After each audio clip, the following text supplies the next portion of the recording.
All right, and that is the conversation we are just about to have. This second part of our conversations this Thursday morning on Matters Entertainment Thursday. My guest is here. That is Judy Mammah. The one you're just watching her song there, Name, one of her latest songs. Karibu sana to the program, Asante. Judy. How are you feeling? I'm feeling nervous. Why are you feeling nervous? Breathe in, breathe out. Oh, I'm trying. Relax. Take it easy. Thank you. Just want to have a conversation surrounding your music and your journey. And you have a very interesting and touching story. Yeah. We'll also explore that. But let's start from when you began music. That was in 2009. Yes. So you can safely say when you're veteran, make up over 10 years ago. Yeah. So it's good enough. How has it been like just being in the music space and particularly gospel for 12 years? It's not been easy, but God is faithful, honestly. You grow every day. You meet new people. You just experience different stories, different whatever. Just what I can say is that I've learned a lot. Yeah. What's this a lot you've learned in these 12 years that even msanii mwenye anachipuka, you know, as you say, the upcoming artists that could even be watching one as a wow, if this is what Judy has learned, if this is what she's been through and she's still standing, because art is not easy, by the way. Yeah.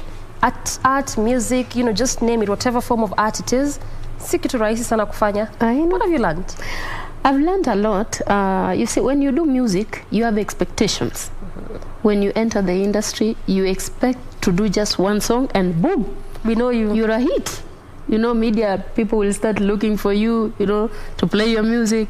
That's not do the story. music and be over ambitious, not just ambitious, over ambitious. Go look for these people. Don't just do music and stay at home. You do music, put it on YouTube, and then you just sit there and wait. No.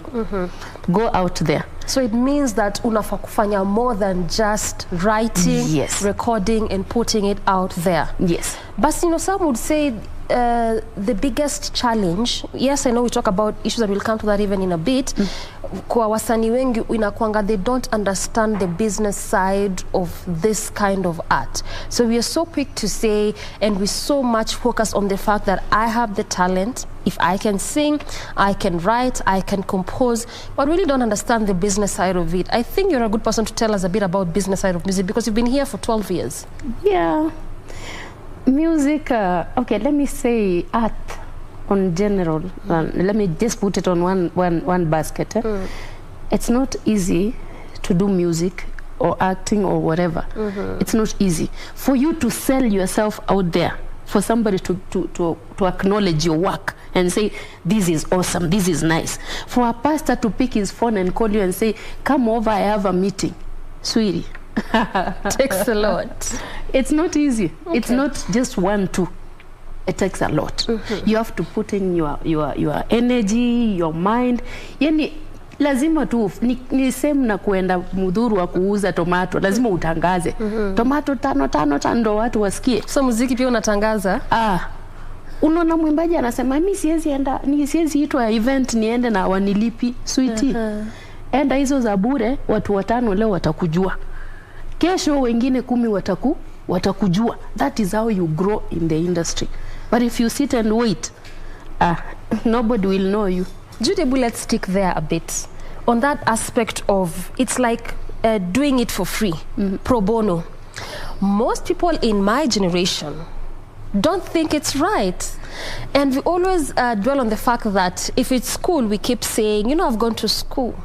I have my papers. Yes. If it's talent, we keep saying, you know, I'm talented. I am good enough. So, mbona unataka niifanye for free? I don't know. I want you to just make us understand the importance of sometimes doing things for free, especially kwanza kama unaanza. We don't think it's really a thing that we should be doing. Sweetie, listen. Let me give you an example. You open a shop today. You don't expect customers wakuje 100 kununua kwa shop yako. No, kutakuja mmoja na hata utakaa siku nzima bila kuuza. It's the same as music. Lazima utaenda za bure kwanza. Uliza wale wote wamekuwa kwa industry. Wale wameanza walinye ni wazee kuniliko. They will tell you. Wamefanya za bure. Now here is the problem. ukishaanza kufanya mikutano za bure, kuna mahali penye utafika hauwezi fanya za bure anymore kwa sababu umesonga. Kama saizi uwezi niambia Judy njoo unisupport kwa sababu you as a pastor, for you to prepare a crusade lazima ujipange, si ndio? Yes. Now you want me to leave Nairobi, come to Mombasa or come to Kisumu to support you for free.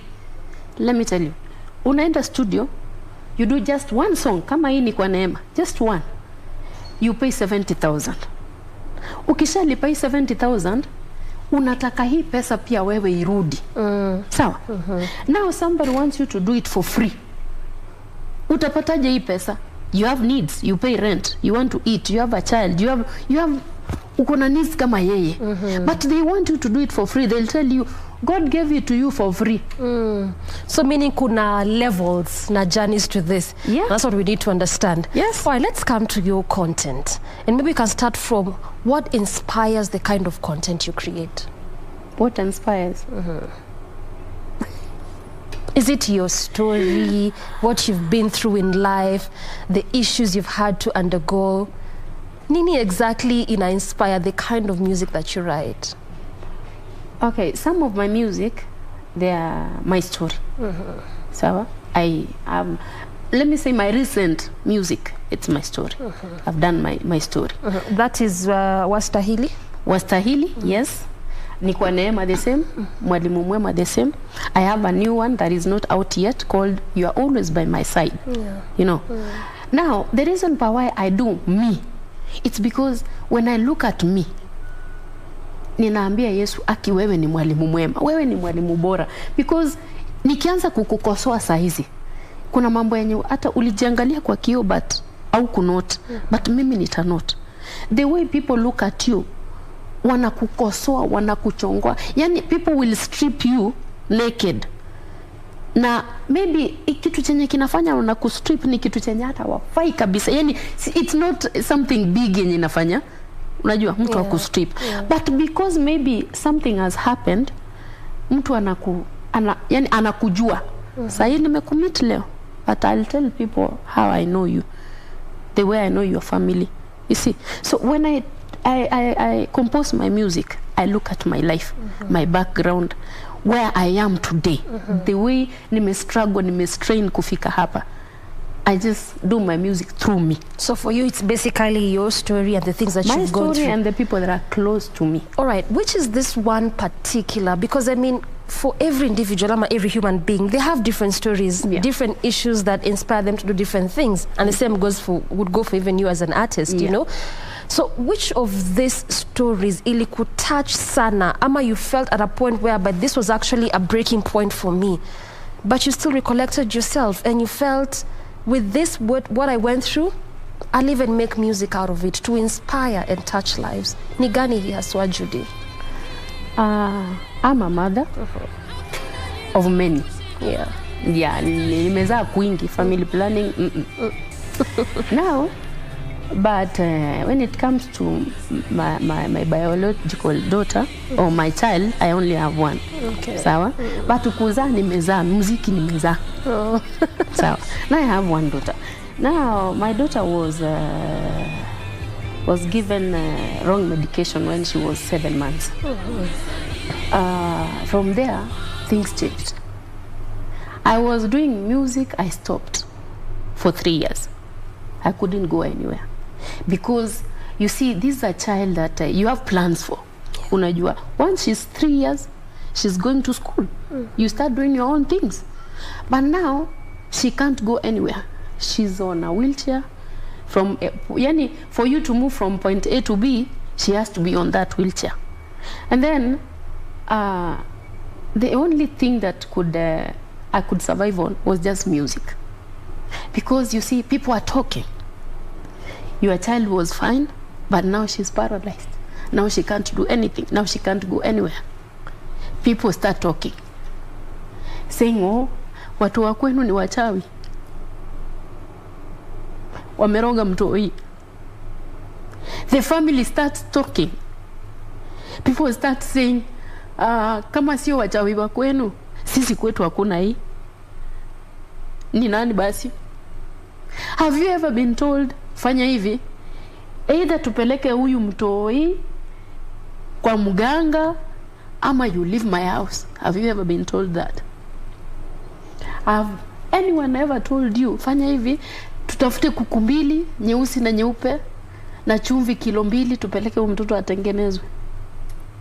The only thing I had was my mom and God and my music.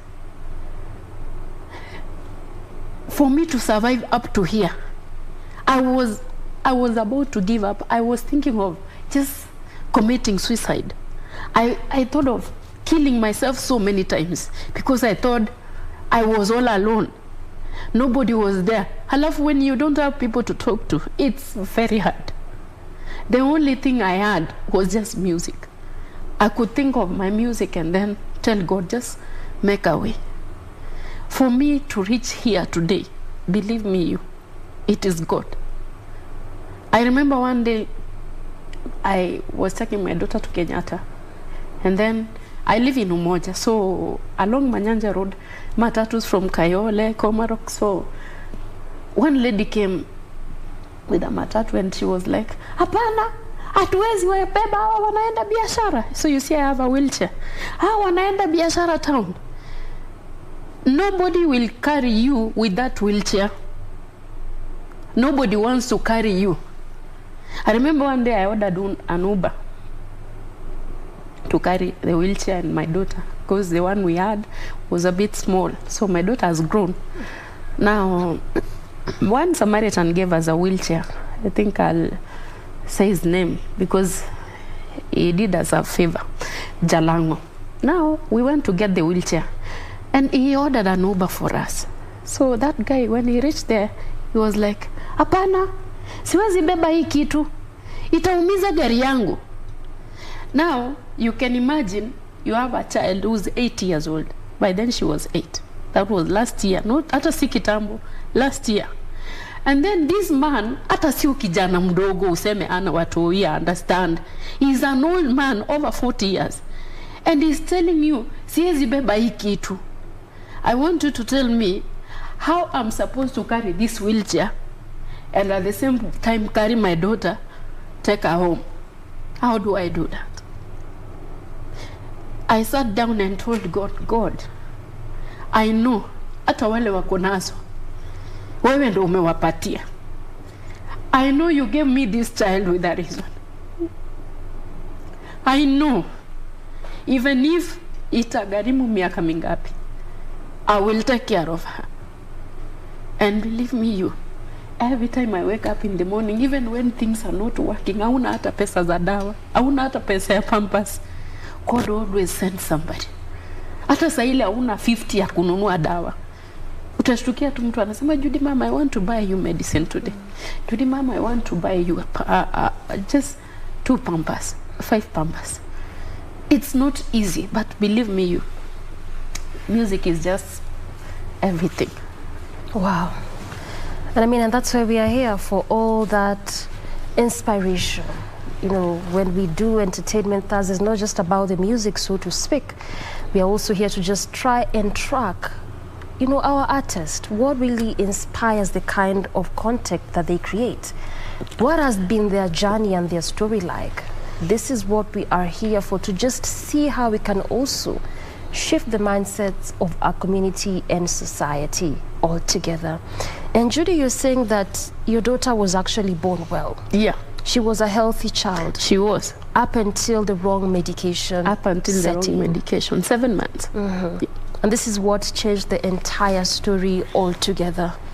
Yes. And it has not put you in an easy place, even just as an artist. I mean, you had to quit music for 3 years just to take care of her. I had to quit music for 3 years and look for someone that will help me take care of her. Because you see, you can't go for an event and leave her at home. Mm-hmm. You must have somebody to take care of her. Mm-hmm. So I stayed at home for 3 years. After, once she was 5, it's now when I began to just go out of Nairobi. But before that, I was just within. Mm-hmm. So which song was this that you finally wrote in respect to all this that you went through? Because I mean, it's not easy. It's Yeah. quite a mouthful. I mean, just you narrating the stories, even being in the matatu public spaces, you listen to a lot of persons, you know, PWDs talk about their stories, and this is the same. It is similar. They don't get spaces in public forums, in public spaces. Something they're just here out to make money, and you think at your own, you think your own story, and you think, mtoto alikuwa sawa. If it was all about money, I wouldn't even be here in this way. Yeah. But you know, just pulled through. Ni wimbo gani uliandika did a respect to all song this? called Mungu afanyi mistake. See, Mungu afanyi mistake.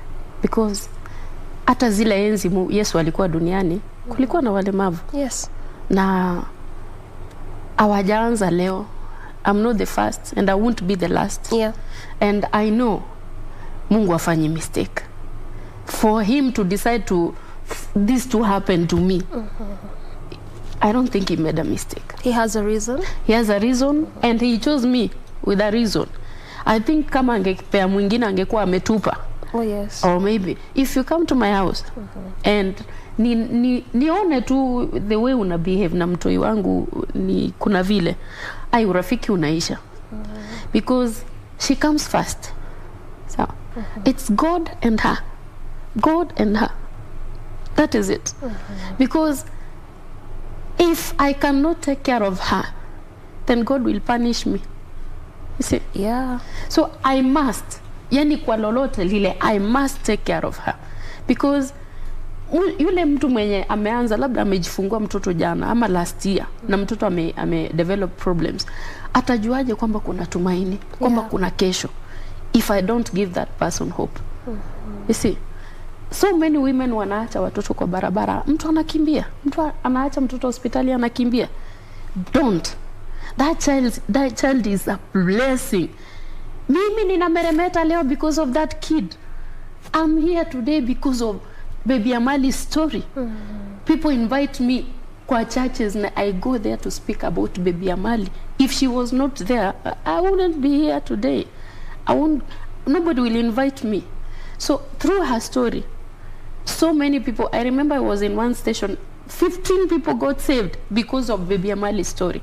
I'm telling you, it's not easy, iko na challenges zake, but somehow, I don't know how watu wanakuanga na nini, but somehow God just opens a door. God makes a way in places and areas where it looks like there could be no way. So is that part of what also just keeps you motivated? I mean, kuna part umesema you almost committed suicide. Yes. But you actually look back and you realize, I won't do this. One of my friends, when I told her the plan, she really insulted me. She insulted me and she told me, you know what, you're stupid. Yes. I used to walk and look at the area that I stay and think, okay, this building is tall enough. Nikipanda paka pale juu nikarusha aka katoi na nifuate, it will be okay, we will die. But then when I was thinking about all this, nilikuwa sija interact. So, but now I met this lady and her son was blind. He was not born blind. He had some infection on the ear. He went for operation. He came out blind and deaf. So she was telling me, your daughter can smile. She'll cry, you'll hear her. My own can't. He doesn't know how to smile. He doesn't know how to cry. You'll just see the tears coming out, but if you're outside, you won't know that the kid is crying.